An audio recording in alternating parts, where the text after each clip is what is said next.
अफूचे सुकलेले बोंडे दोडा वाहतूक करणाऱ्या इसमांवर कारवाई करण्यात आली आहे। याबद्दल अधिक माहिती अशी की दिनांक 25 जुलै 2025 रोजी 11:30 वाजता चोपडा ग्रामीण पोलीस ठाणे यांनी शिरपूर तालुका पोलीस स्टेशन येथील ठाणे अंमलदार यांना फोनद्वारे कळविले होते की सत्रासन गावाजवळ नाकाबंदी सुरू असताना पांढऱ्या रंगाची स्विफ्ट गाडी क्रमांक GJ06 LS 0075 व पांढऱ्या रंगाची XUV क्रमांक MH12 LD 8141 अशा दोन गाड्या नाकाबंदी सुरू असल्याचं पाहून मागे वळून पळाल्या असून सदरचे वाहन भोईटीकडे जात असून दोन्ही वाहनांचा पाठलाग करीत आहोत, तरी आपल्या दोन्ही पोलीस स्टेशनकडून मदत पाठवा। त्यावरून पोलीस निरीक्षक जयपाल हिरे यांनी शोध पथकातील अंमलदार police head constable Santosh Patil, police constable Vijay Dhiware, police constable Swapnil Vasant Bangar यांना भोईटी गावात रवाना केलं। त्यानंतर शोध पथकातील अंमलदार police head constable Santosh Patil यांना भोईटी गावचे पुढे सुमारे 500 मीटर वळणावर एक पांढऱ्या रंगाची स्विफ्ट कार XUV क्रमांक MH12 LD 8141 पलटी झालेली दिसली व एक पांढऱ्या रंगाची स्विफ्ट गाडी क्रमांक GJ06 LS 0075 ही उभी दिसली व रोडच्या कडेस पलटी झालेल्या कारजवळ दोन इसम संशयास्पद स्थितीत उभे दिसले। त्याच ठिकाणी चोपडा ग्रामीण पोलीस ठाण्याचे असई शिवाजी डब्बू वाविस्कर, पोलीस कॉन्स्टेबल रावसाहेब एकनाथ पाटील हे सुद्धा संशयित इसमांच्या जवळ उभे होते। सर्व ठिकाणी उभे असलेल्या संशयित इसमांना विश्वासात घेऊन त्यांची नावगाव विचारले असतात आणि त्यांची नावं पांचा सोनाराम उदासर अलपुरा जिल्हा बाडेने राज्य राजस्थान, सुरेश कुमार गोपीचंद राहणार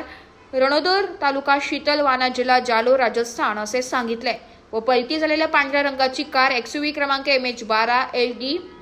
8141 वरील चालकाचं नाव दिनेश कुमार राहणार बाबूलाल मंडो की बेरी भुनिया बाडने राजस्थान असे असून तो गाडी पलटी झाल्यानंतर घाबरून पळून गेलाय। त्यावरून माननीय पोलीस अधीक्षक धुळे यांनी भ्रमणध्वनीने सदर माहिती कळून कायदेशीर कारवाई करण्याकरिता परवानगी घेऊन शासकीय पंच फोटोग्राफर वजन काटाधारक व फॉरेन्सिक पथक धुळे येथील अधिकारी व अंमलदार व पोलीस स्टाफ अशांनी XUV या गाडीची झडती घेतली असता गाडीच्या डिक्कीत 3 राखाडी रंगाच्या गोण्या, 1 गुलाबी रंगाची गोणी अशा एकूण 4 गोण्या दिसल्या। त्या गोण्यांची पाहणी केली असता त्या गोण्यांमध्ये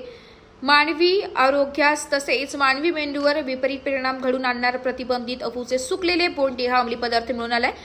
सदर मुद्देमाल एकूण 10,26,000 रुपये किमतीचा असून मुद्देमाल आरोपीसह ताब्यात हस्तगत करण्यात आलाय। सदर गुन्ह्यात 2 आरोपींना अटक करण्यात आली असून त्यांना माननीय न्यायदंडाधिकारी साहेब प्रथम वर्ग शिरपूर कोर्ट यांच्या समक्ष पोलीस कस्टडी रिमांडकरिता हजर केले असता 2 दिवस पोलीस कस्टडी देण्यात आली आहे।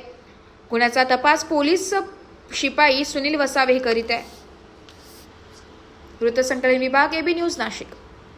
काल दिनांक 25/7/2025 रोजी सकाळी 11:30 वाजेच्या सुमारास चोपडा ग्रामीण पोलीस स्टेशनकडनं सत्रासेन या गावी नाकाबंदी लावण्यात आली होती आणि त्या नाकाबंदी दरम्यान 2 गाड्या, एक XUV 500 आणि एक स्विफ्ट डिझायर, या दोन्ही गाड्या पोलिसांची नाकाबंदी बघून U-टर्न मारून शिरपूर तालुका पोलीस स्टेशनच्या दिशेने पळाल्या होत्या। या माहितीवरून आम्ही सदर वाहनांचा शोध घेत असताना एक गाडी ही रोहिणी भोईटी गावाजवळ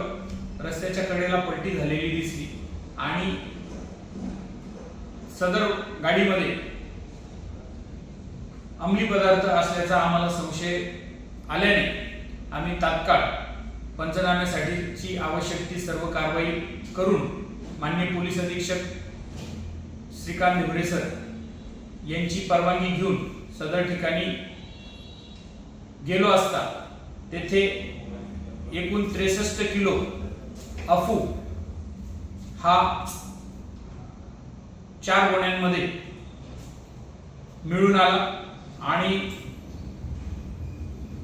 जी स्विफ्ट गाडी होती त्या स्विफ्ट गाडीमध्ये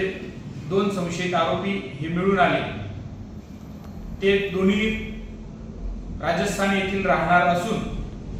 सदर कारवाईमध्ये शिरपूर तालुका पोलीस स्टेशनची टीम सहभागी होती। तसेच